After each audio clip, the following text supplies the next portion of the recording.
Assalamualaikum warahmatullahi wabarakatuh. Di video kali ini saya akan menjelaskan tentang subnetting. Sebelumnya, perkenalkan terlebih dahulu, nama saya Balkis Nur Aura Syafiradillah dengan NIM 210512140028, Prodi Sistem Informasi kelas 2021B. Yang pertama adalah pengertian dari subnetting. Subnetting adalah proses untuk memecahkan atau membagi sebuah network menjadi beberapa network yang lebih kecil. Pengertian ini diambil dari buku pemrograman jaringan dengan Java karangan Ahmad Huzaimi, Eskom Mkom. Kemudian proses metode subnetting ini dapat dilakukan pada IP address kelas A, B, dan C saja. Selanjutnya adalah fungsi dari subnetting. Yang pertama adalah mengefisienkan alamat IP. Penghematan alamat IP dilakukan dengan mengalokasikan IP address yang terbatas agar lebih efisien. Jika internet terbatas oleh alamat-alamat di kelas A, B, dan C, tiap network akan memiliki 254, 65.000, atau 16 juta IP address untuk host device-nya. Walaupun terdapat banyak network dengan jumlah host lebih dari 254, namun hanya sedikit network yang memiliki host sebanyak 65.000 atau 16 juta. Dan network yang memiliki lebih dari 254 device akan membutuhkan alokasi kelas B dan mungkin akan menghamburkan percuma sekitar 10.000 IP address. Yang kedua adalah mengurangi traffic jaringan. Subnetting memastikan bahwa traffic yang ditujukan oleh perangkat dalam subnet tetap berada di subnet itu, yang mengurangi kelelatan. Melalui penempatan subnet yang strategis, maka dapat membantu mengurangi beban jaringan dan lalu lintas rute yang lebih efisien. Yang terjadi pada jaringan besar tanpa subnet adalah setiap komputer akan melihat paket broadcast dari semua komputer dan server di jaringan, sehingga switch harus memindahkan semua lalu lintas ke port yang sesuai. Hal ini menyebabkan peningkatan kelambatan, kinerja jaringan berkurang, dan waktu respon yang lebih lambat. Namun, menggunakan router untuk memindahkan lalu lintas antara hasil subnet tanpa lalu lintas jaringan atau informasi apapun yang tidak perlu diarahkan atau dipindahkan ke subnet lain. Karena jumlah lalu lintas dalam setiap subnet berkurang, kecepatan setiap subnet meningkat yang memudahkan kemacetan jaringan. Yang ketiga adalah meningkatkan keamanan jaringan. Dengan memisahkan jaringan menjadi subnet dapat mengontrol aliran lalu lintas menggunakan SIL, QoS, atau peta rute dan memungkinkan untuk mengidentifikasi ancaman, titik tutup dari masuk, dan mentargetkan tanggapan dengan lebih mudah. Selain itu, juga dapat membagi jaringan menggunakan rute untuk menghubungkan subnet melalui konfigurasi SIL pada router dan switch. Akibatnya, perangkat di subnet tidak dapat mengakses seluruh jaringan. Pilihan lainnya adalah membatasi akses ke sumber daya pada klien nirkabel dan memastikan bahwa informasi berharga tidak mudah diakses di lokasi terpencil.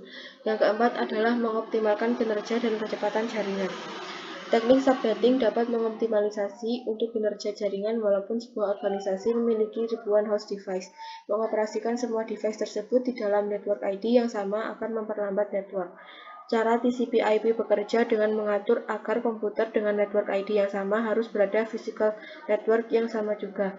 Physical network memiliki domain broadcast yang sama, artinya sebuah medium network harus membawa semua traffic untuk network. Di sini saya akan mencoba bagaimana melakukan subnetting memakai software Cisco Packet Tracer. Yang pertama, disusun dulu komputernya. Ini PC 1, 2, 3, 4, 5, 6. Setelah PC-nya tersusun, kita pasang switch ada 2. Ini switch-nya pilih yang PT switch 1, ini 2. Setelah itu router, kita pasang routernya yang PT router 1. Setelah itu disambungkan pakai kabel, saya pakai kabel otomatis dari komputer ke switch.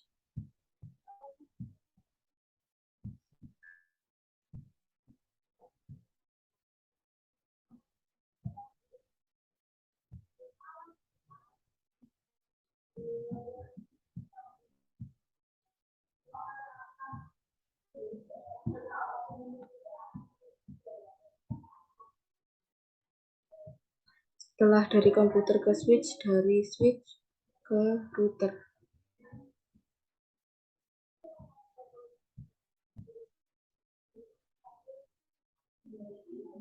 Kalau sudah, kita atur IP address dari masing-masing komputer ke desktop IP address.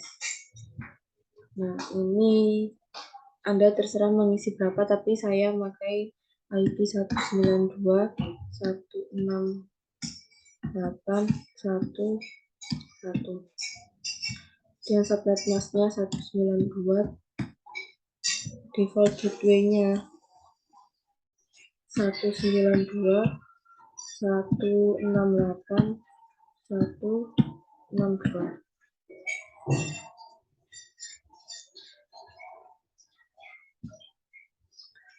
Kemudian yang PC1 ini 192.168.1.2. Ininya sama 192, default gateway-nya juga sama 192.168.1.62. Itu juga yang PC2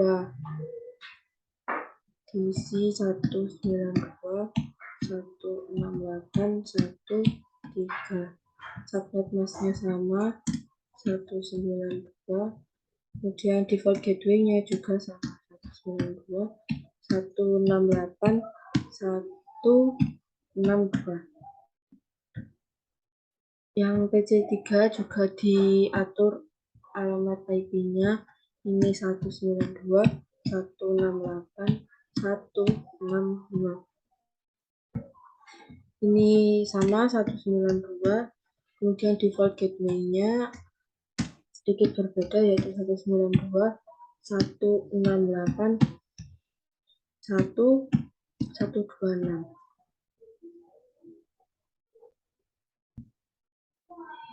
Begitu juga yang ini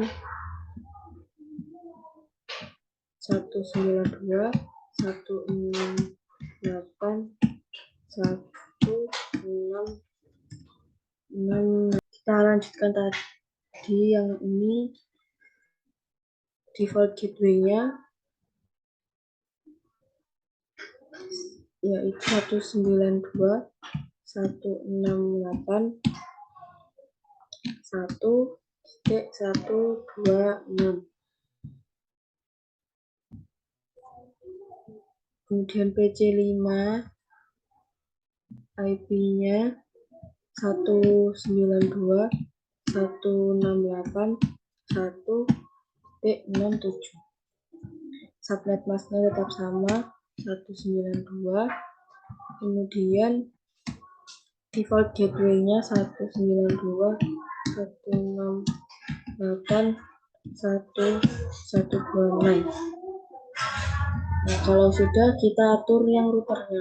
Routernya pilih config, kemudian fast ethernet 0, di-on-kan dahulu. Nah, kalau sudah diisi. Untuk routernya IP-nya 192.168.1.62. Kita samakan dengan default gateway-nya dari yang kiri. Ini sama 192. Setelah itu kita atur lagi. Ini fast ethernet 1 di-on-kan, kemudian diisi 192.168.1.126. Ini disamakan dengan default gateway dari yang kiri. Ini tetap sama 192.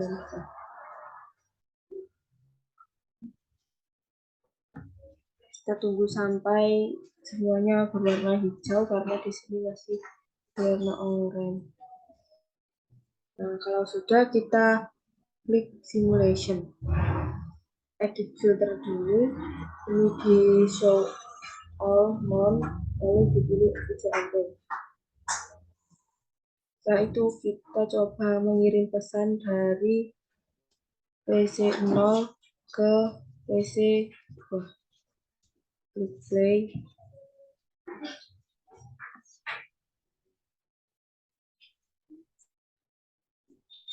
Ini sedang mencari. Kirim ke PC2.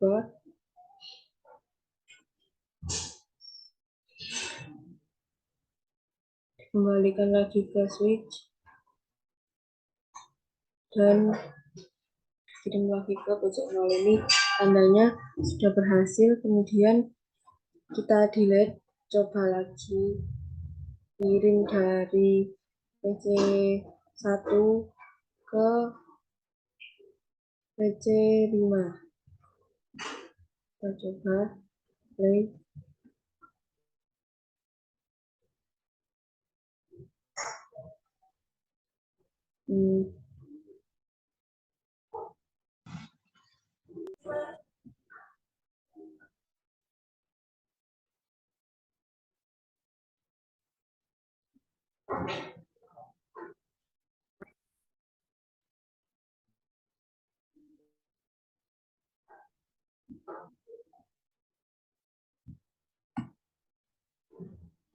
Kita dulu.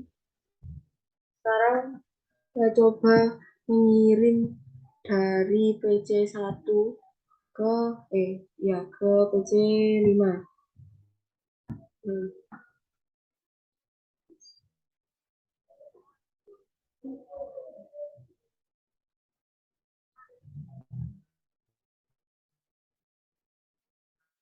Nah, ini sudah bisa.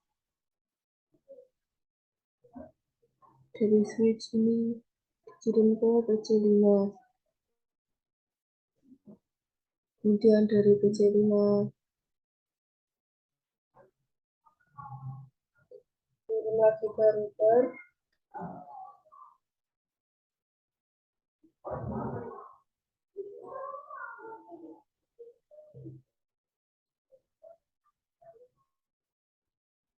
Nah, ini juga sudah berhasil.